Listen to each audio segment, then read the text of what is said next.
Պարոն Հայրապետյան, հանձնաժողովում էլ կարևորեցինք փաթեթը, իսկապես չափազանց կարևոր է, բայց նաև շատ կարևոր է հասկանալ ընդհանրապես իր կարգավորման ծանրությունը, առանձնահատկությունները եւ նաև այն մարմինը, որը ըստ էս փաթեթի առաջարկում է ստեղծել ինքնավար որպես մարմին։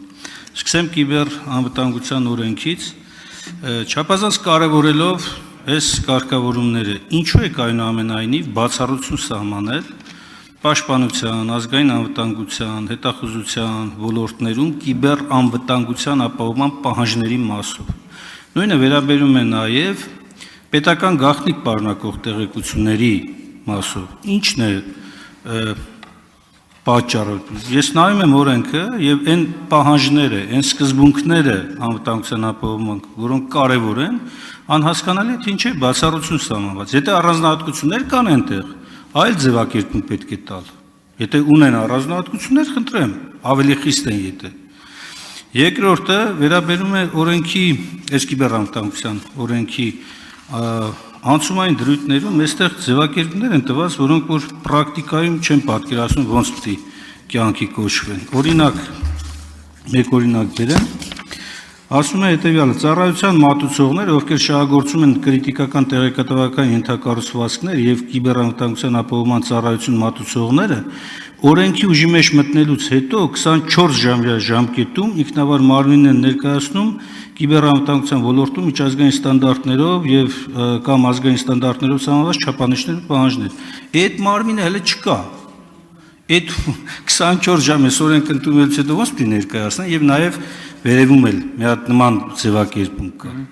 Եվ պետական մարմնի մասով, հանրայինի մասով էլ կար, բայց պետականի մասով այնուամենայնիվ հնչեցել եմ հանձնաժողովում, խնդրեմ որպեսզի հստակ դիրքորոշում ավարտում եմ։ Նախատեսված է միայն կառավարության կողմից ներկայացնել անդամներ, տեխնացուներ։ Մինչդեռ մենք ունենք հանրային ինքնավար մարմինների տարբեր տեսակներ, որտեղ կա նաև քաղաքական ընդդիմության կողմից ներկայացվող տեխնացուներ։ Փորձեմ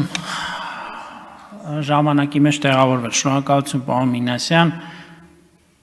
Բարձր տեխնոլոգիական արդյունաբերության նախարարությունը ունի իր մանդատը։ Այդ մանդատը շատ հստակ ձևակերպված է։ Դրա շրջանակը շատ հստակ ձևակերպված է այս փաթեթում։ Այն վերաբերում է բացառապես քաղաքացիական ենթակառուցվածքներին։ Ներքին գործերի նախարարության ներսում կիբերհարձակումների համապատասխան ստորաբաժանում է գործում, ազգային անվտանգության ծառայությունում եւ պաշտպանության նախարարությունում պաշտպանության ոլորտին վերաբերող համապատասխան մասնագիտական ստորաբաժանումներ են գործում։ Մենք իբրև ոլորտային քաղաքականություն մշակելու մանդատ կրող գերատեսչություն հասցեագրել ենք այս խնդիրները քաղաքացիական ենթակառուցվածքները պաշտպանելուն, որովհետև մեր մանդատը վերաբերում է քաղաքացիական ենթակառուցվածքների կիբերպաշտպանությանը։ Այսինքն առանձին պետական գերատեսչություններ, որոնք ունեն իրենց ներսում նաև կիբերպաշտպանական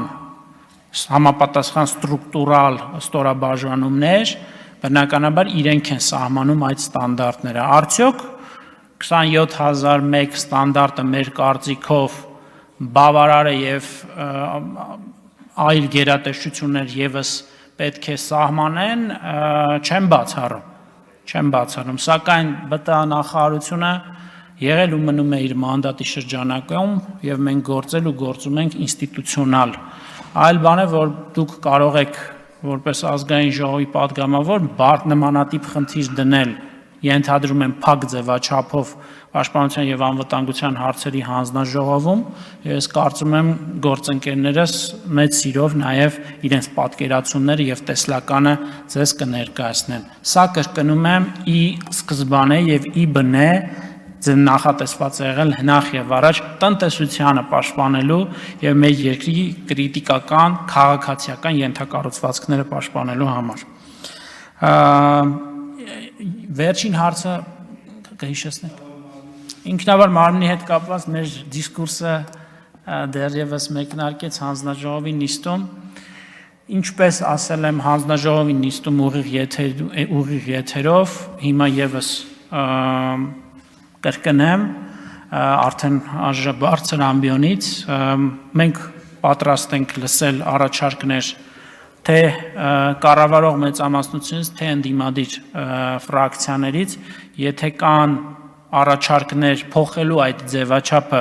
օրինակ, արդյոք կառավարությունը պիտի առաջարկի բոլոր տեխնացուներին, թե նաև պիտի սահմանվեն քվոտաներ, ինչպես նշել եմ, հիմա եւս կրկնում եմ, պաշտոնապես կառավարությունը պատրաստ է քննարկել բոլոր հնարավոր սցենարները ձեզ հետ։ Համաձայն։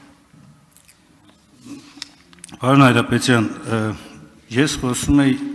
Հայաստանի Հանրապետության օրենքի մասին, հարգելով հանդերձ բտանախարարության լիազորությունները մանդատը, սա Հայաստանի Հանրապետության օրենքն է կիբեռանվտանգության մասին,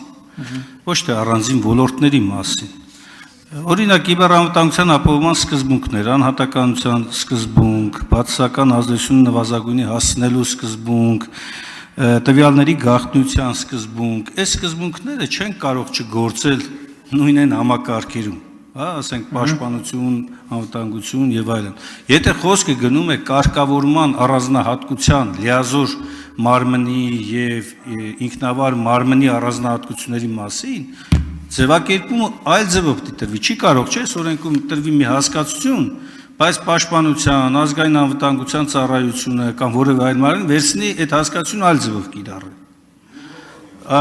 Խոսքը հետեւյալի մասին է.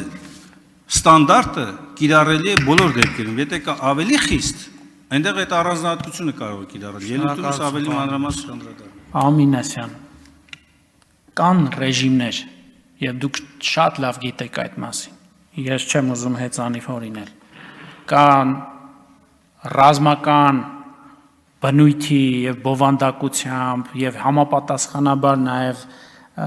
այդ ռեժիմի պաշտպանության ենթակա գերատեսչություններ, կառույցներ, ենթակառուցվածքներ եւ քաղաքացիական։